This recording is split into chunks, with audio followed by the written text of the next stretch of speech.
नमस्कार, स्वागत है आप सभी का मेरे YouTube चैनल। और आज मैं बात करूंगा SBI क्लर्क में आप कैसे मार्क्स को इंक्रीज कर सकते हैं प्री एग्ज़ाम में। कई बार आपका जो कॉन्सेप्ट होता है वो क्लियर मतलब कि सही रहता है और आपको जो स्पीड है वो भी सही रहती है, फिर भी लेकिन कई बार आप पेपर में अच्छा एग्ज़ाम नहीं दे पाते। तो आपको कौन कौन सी बातों का ध्यान रखना है, उन सब चीज़ों पर आज मैं डिस्कस करूंगा। पिछले वर्ष मैंने भी SBI क्लर्क दिया था और मेरे आए थे 75 नंबर आए थे, लेकिन मेंस में मैं बाहर हो गया था और IBPS PO भी प्री निकला था और लेकिन मेंस नहीं हो पाया था। तो आज मैं कुछ चीज़ें आपको बताऊंगा जिससे आपका मतलब कि नंबर इंक्रीज होने में आपको मदद मिलेगी और आप नर्वस नहीं होंगे। सबसे पहले जब भी आप पेपर देने जाएं तो उससे पहले लगभग 10 मार्क्स आपको माउस के साथ देना है, क्योंकि जब आप अगर माउस के साथ एक भी मार्क्स नहीं दिए होते तो वहाँ पास जाकर आपको हेजिटेशन होने लगती है, क्योंकि जो माउस होता है, जो माउस जब चलाते हैं तो उसका जो कर्सर होता है, कभी आप सबमिट में क्लिक करेंगे तो ऊपर भाग जाता है। इस तरह कई बार दिक्कत होती है। तो इसलिए आपको माउस के साथ 10 ठो अप्रॉक्स मॉक टेस्ट लगाना है। उसके बाद तीसरा नंबर ये है कि जब भी पेपर देने जाएं तो आपको अगर प्री का देने जाएं वो भी क्लर्क वाला, तो उसमें आपको इजी पेपर मिलता है और क्वेश्चन ज़्यादा अटेम्प्ट करना पड़ता है। इसलिए सबसे पहले आप जब क्वेश्चन अटेम्प्ट करें तो इजी क्वेश्चन को पहले अटेम्प्ट करें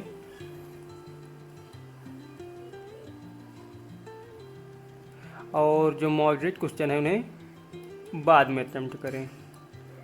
क्योंकि अगर इजी क्वेश्चन जैसे आपको 60 मिनट मिलता है अलग अलग सभी में, तो 20-20 सेक्शन, जो 20-20 मिनट का तीनों सेक्शन होते हैं, तो 20 मिनट में क्वेश्चन करना आपको काफ़ी हार्ड लगता है। लेकिन अगर आप शुरुआत में इजी क्वेश्चन कम समय में समाप्त कर लोगे तो आपको लास्ट क्वेश्चन आपको अगर हार्ड भी हुए तो हो जाते हैं। तो इसलिए आपको क्वेश्चन पिकिंग करना बहुत अच्छे से आना चाहिए। चौथा ये है कि अगर आप कोई हार्ड क्वेश्चन में थोड़ा फंस भी गए तो आपको 2-3 मिनट के बाद आपको उस क्वेश्चन को छोड़ देना है।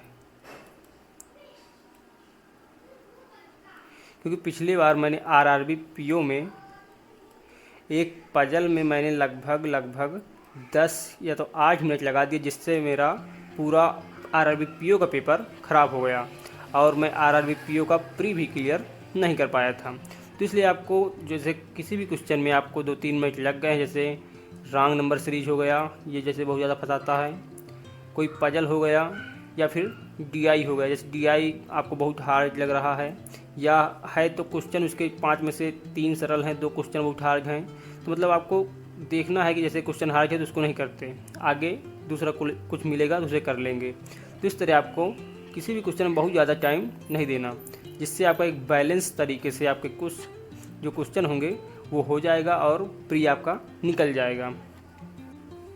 और कुछ बात ये कि जैसे कुछ लोग कई बार मेंस पढ़ते रहते हैं तो उनकी प्री की स्पीड कम हो जाती है।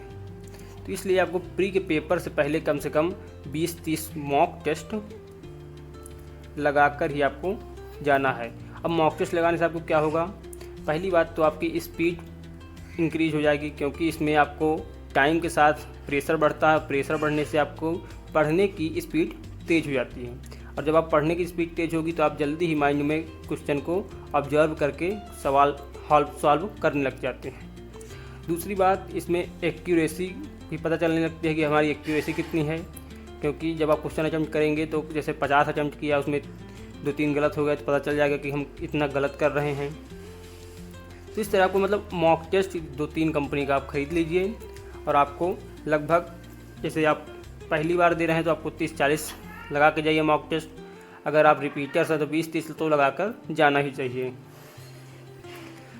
तो इसके लिए आपको मॉक टेस्ट लेना कहाँ से है, जैसे सस्ते में आपको बताऊं तो एक गाइडली कंपनी है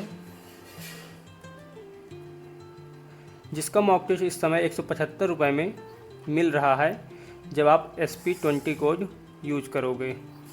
SP20 कोड यूज करने के बाद आपको 9 मंथ का मॉक टेस्ट मिल जाएगा। लेकिन इसके फीचर जो हैं वो भी बहुत अच्छे हैं। इसके फीचर के बारे में बता देता हूँ मैं। गाइडली का मॉक टेस्ट 175 रुपये में आपको मिलेगा 9 मंथ का, जब आप SP20 कोड यूज करोगे। इसका पहला फीचर ये है कि इसमें आपको ये पता चल जाएगा कि कुछ गलत क्वेश्चन में आपने कितना समय व्यतीत किया, मतलब रॉन्ग क्वेश्चन में वेस्ट टाइम। दूसरा, इसमें आर्टिफिशियल इंटेलिजेंस ऐड कर दिया गया है, जो कि आपको स्टेप बाय स्टेप ये बताएगा सलूशन। तीसरा, इसमें एक्सपर्ट के द्वारा क्वेश्चन का ऑर्डर बताया जाएगा कि किस तरह से आपको क्वेश्चन करना चाहिए जिससे आपके अटेम्प्ट बढ़ जाएं। जैसे मैं आपको बता रहा हूँ, जैसे इजी पहले करना है, फिर मॉडरेट, फिर हार्ड, इस तरह। मतलब इसमें एक्सपर्ट द्वारा आपको बताया जाएगा कि इस तरह अगर आप क्वेश्चन करोगे तो आपके अटेम्प्ट ज़्यादा बढ़ जाएंगे। साथ में इसमें पर्टिकुलर क्वेश्चन में कितना टाइम दिया,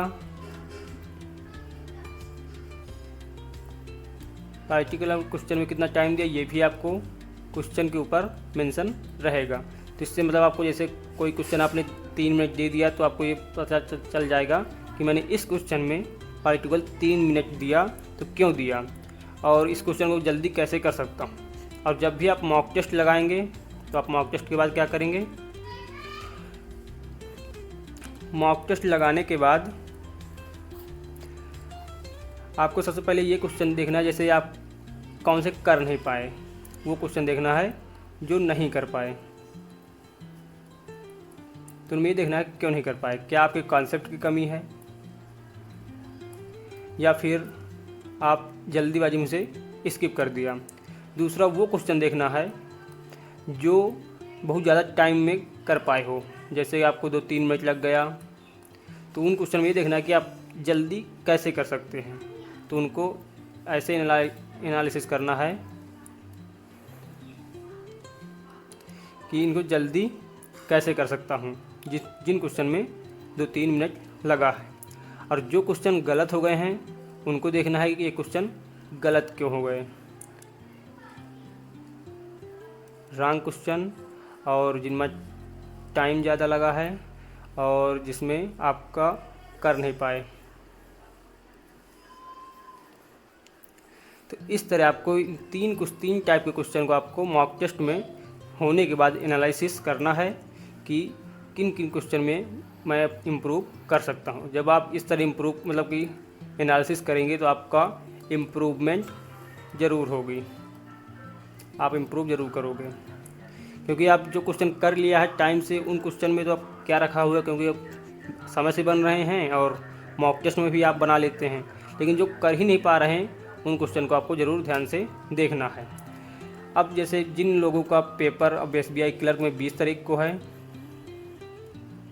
मेरा भी पेपर 20 तारीख को सेकंड शिफ्ट को है, तो वो आप क्या कर सकते हैं, तो वो सिर्फ आप मॉक टेस्ट देंगे, क्योंकि मॉक टेस्ट ही अब आपको 1-2 दिन बचा हुआ है, आप क्या ही कर सकते हैं। तो मॉक टेस्ट दीजिए ज़्यादा से ज़्यादा, जैसे एक दिन में 2-3 मॉक दीजिए।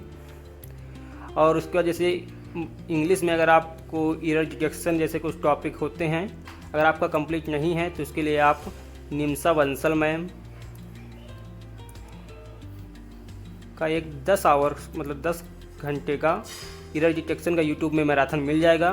तो अगर आप उसे कंप्लीट कर सको तो एक बार कंप्लीट ज़रूर कर लेना, क्योंकि उसमें आपको कॉन्सेप्ट के साथ प्रैक्टिस भी कराई गई है। और थोड़ा बहुत अगर आपके पास कोई भी बुकैब की बुक हो तो आप इंग्लिश के लिए बुकैब जो बहुत ज़्यादा रिपीटेड होते हैं उन्हें एक बार देख सकते हैं, क्योंकि ये आपके दिमाग में मतलब कि जल्दी याद हो जाते हैं। तो इस तरह आप इंग्लिश में ऐसा कर सकते हैं। और मैथ के लिए आप 2-3 दिन में थोड़ा बहुत जैसे स्क्वायर देख सकते हैं, क्यूब देख सकते हैं, और जैसे नंबर सीरीज का कोई पैटर्न देख सकते हैं। इस तरह की चीज़ें आपको रिवीजन करना है। रीजनिंग में आप रिवीजन तो क्या ही कर सकते हैं, थोड़ा बहुत उसमें भी जैसे अल्फ़ाबेट वाले कर सकते हैं, क्योंकि रीजनिंग में आप पजल है, पजल सिर्फ प्रैक्टिस से ही आती है। तो उसके भी थोड़ा बहुत कुछ अगर आपने नोट्स बनाए हुए हैं या तो फिर कहीं से आपके पास कोई बुक है तो उसके कुछ रूल्स देख सकते हैं बस। अब आप 2 दिन में इतना ही कर सकते हैं। तो ये वीडियो यहीं तक है।